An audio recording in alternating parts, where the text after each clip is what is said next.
BJP की राजनीति को छात्रों ने समेट कर रख दिया है। सोचिए, हिंदू राष्ट्र पर भारतीय जनता पार्टी ने अपनी राजनीति खड़ी की और अब शिक्षा पर आकर बात करने को मजबूर हो गई है। बात करेंगे देश के प्रधानमंत्री नरेंद्र मोदी जी की। सोचिए, जिस तरीके से पहले धार्मिक आयोजन में देश के प्रधानमंत्री नरेंद्र मोदी जी जाते थे, देश की राजधानी में जिस तरीके से कांग्रेस जनता पार्टी का बड़ा प्रदर्शन हुआ, छात्रों ने अपना दम दिखाया और उसके बाद वो यूनिवर्सिटी में दीक्षांत समारोह में देखते हुए नजर आए। सोचिए किस तरीके से छात्र आंदोलन की रफ्तार जो है वो पूरे देश भर में स्पीड पकड़ती जा रही है, लेकिन इसका असर सरकार पर होता हुआ दिखाई दे रहा है। लेकिन जिस तरीके से बहुजन नेताओं को बदनाम करने के लिए लगातार देश का मीडिया, तमाम पार्टी के अधिकारी काम पर लगे हैं, इससे तो ऐसा ही लगता है कि पूरे देश में जहां छात्र जागरूक हो रहे हैं, मुद्दे को डाइवर्ट करने के लिए हेमंत सोरेन को निशाना बनाया जा रहा है।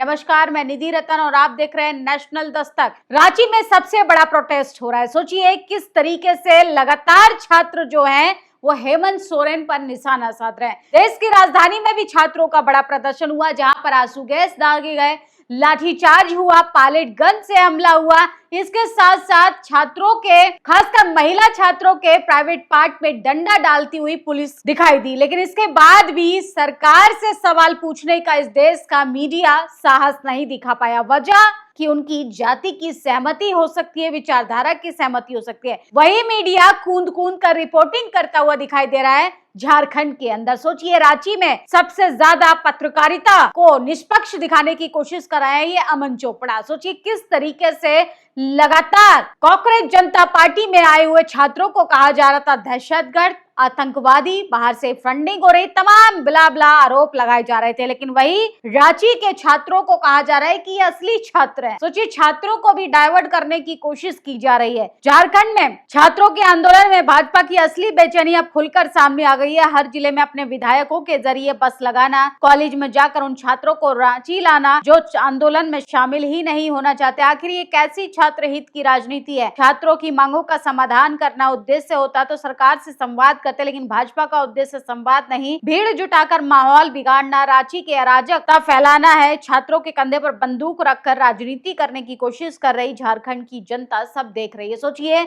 अगर ये छात्र हैं, झारखंड के अंदर ना ही कोई लाठीचार्ज हो रहा है, शांतिपूर्ण तरीके से परमिशन भी करने दिया जा रहा है, लेकिन उसके बाद भी गाड़ियों पर चढ़ जा रहे हैं लोग जो सो कॉल्ड अपने आप को अखिल भारतीय विद्यार्थी परिषद के छात्र बता रहे हैं और उस यूनियन से जुड़े अपने आप को कहते हैं कि हम असली छात्र हैं। तो सोचिए किस तरीके से गुंडागर्दी अपनी चरम सीमा पर है। और वही खबर आ रही है, अमन चोपड़ा झारखंड में छात्रों के आंदोलन में अचानक मंच पर चढ़ गया, जिससे छात्र आग बबूला हो गए। छात्रों ने दलाल दलाल कहकर उसे ललकार कर मंच से नीचे उतार दिया। उसके बाद कम्बल ओढ़कर गणेश खोपड़ी खिलाई। तो सोचिए किस तरीके से लगातार मंच पर चढ़कर पत्रकारिता को बचाने की कोशिश कर रही है। वही दलाल पत्रकार हैं जो देश की राजधानी में नोएडा से कुछ ही दूरी पर नहीं आना चाहते थे, क्योंकि वहां पर असली छात्र बैठे थे। तो सोचिए, छात्र लगातार गोदी मीडिया का विरोध कर रहे हैं और वही भाजपा ने अपनी गोदी दलाल मीडिया को पूरी फौज जो है रांची में भेज दी गई है। छात्रों के साथ मिलकर किस तरीके से हेमंत सोरेन की सरकार से सवाल पूछा जाना चाहिए, किसी की भी सरकार हो, लेकिन जब सरकार सुनने के लिए तैयार है तो फिर उपद्रव और अराजकता फैलाने की क्या जरूरत है? क्या बीजेपी छात्रों के कंधों पर रखकर बंदूक चलाने की कोशिश कर रही है? सोचिए, बाहर से छात्रों को बस भरकर बुलवाया जा रहा है ताकि रांची में हो रहे छात्रों के प्रदर्शन को भी बदनाम करें। और किस तरीके से अमन चोपड़ा नाम का ये सो कॉल्ड पत्रकार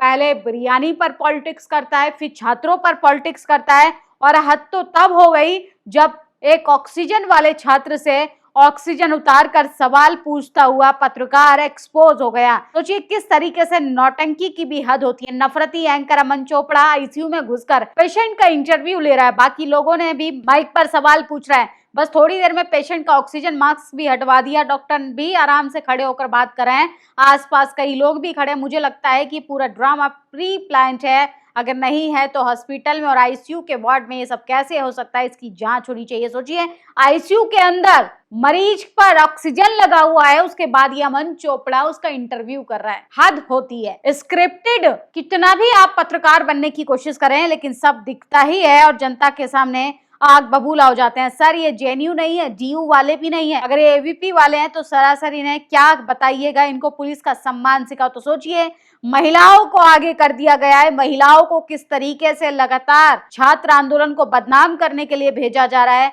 वहीं एक पत्रकार से बात करते हुए महिला छात्र जो खासकर प्रदर्शनकारी थे, उन्होंने कहा कि हम पेपर की तैयारी करते रहते हैं, पेपर आउट हो जाता है, पेपर बिक जाता है और ये सब इसलिए होता है कि छात्र की तकलीफ जो है कोई सुनने के लिए तैयार नहीं। तो पढ़ना लिखना छात्रों के लिए सबसे ज्यादा मुश्किल हो गया है और ऐसे में कुछ दलाल पत्रकार जो हैं वो अपनी राजनीति और अपना चेहरा चमकाने के लिए, खासकर सरकार को खुश करने के लिए नतमस्तक हुए जा रहे हैं और छात्रों को भी बदनाम किया जा रहा है। सोचिए जुनैद को निशाना बनाया जा रहा है। वही जुनैद जो दिल्ली के जंतर मंतर पर छात्रों को खाना खिला रहे थे, उनको गोदी एंकर जा जाके जबरन माइक में मुंह घुसाकर पूछते हैं कि आपको फंडिंग कहां से हो रही है। सोचिए काश ये छात्रों के असली मुद्दों पर बात करते तो आज देश के हालात नहीं होते। देश के प्रधानमंत्री से एक बार भी पूछा होता कि आप जेनजी को 5 बार आकर इंस्टाग्राम पर वीडियो बनाकर नसीहत दे चुके हैं, लेकिन पेपर दानली पर एक बार भी आपने बातचीत नहीं की। परीक्षा पर चर्चा होती है लेकिन परीक्षा कैसे लीक हो जाती है इस पर कोई जवाबदेही नहीं, कोई अकाउंटेबिलिटी नहीं। और शिक्षा मंत्री बदलने से समाधान नहीं होने वाला है। समाधान तब होगा जब अकाउंटेबिलिटी की बात होगी, जब छात्रों की समस्याओं का समाधान होगा। सोचिए अमन चोपड़ा की तमाम वीडियोस देखिए जो सोशल मीडिया पर सबसे ज्यादा वायरल है। खासकर ये तस्वीरें जो आईसीयू के अंदर से ली गई हैं, इंटरव्यू लिया जा रहा है ऑक्सीजन मास्क हटाकर। सोचिए हद होती है चाटुकारिता की और दिखावे की। वहीं दूसरी तरफ पूरा देश का मीडिया दिखा रहा है कि योगी आदित्यनाथ ने कांवड़ियों पर फूल की बरसात की, हेलीकॉप्टर से फूलों की बरसात हो रही है। लेकिन प्रयागराज में किस तरीके से पेपर लीक और पेपर स्कैम की वजह से छात्र परेशान थे। राहुल गांधी के इस आप जनसैलाब में देखिए कि छात्र कितना परेशान हो चुका है। सोचिए किस तरीके से छात्र सरकार के नाकामियों की वजह से अपना भविष्य जो है अंधकार में देख रहा है। छात्रों को सपने दिखाए गए थे कि करोड़ों नौकरी दी जाएगी, उनका भविष्य जो है उज्जवल बनाया जाएगा। क्या हुआ उन तमाम वादों का?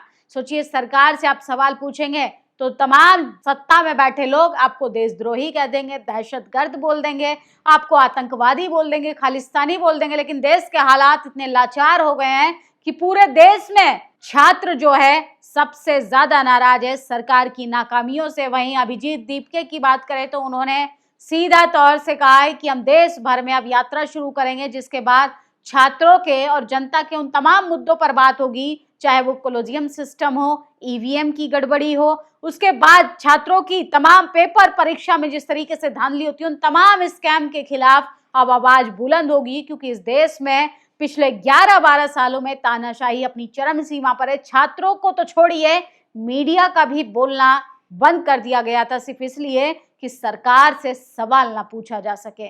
नेशनल दस्तक की आपसे गुजारिश है कि अगर इसको बचाना चाहते हैं तो नेशनल दस्तक को सब्सक्राइब करने के लिए रेड कलर के सब्सक्राइब बटन को दबाएं, फिर बेल आइकन की घंटी दबाएं।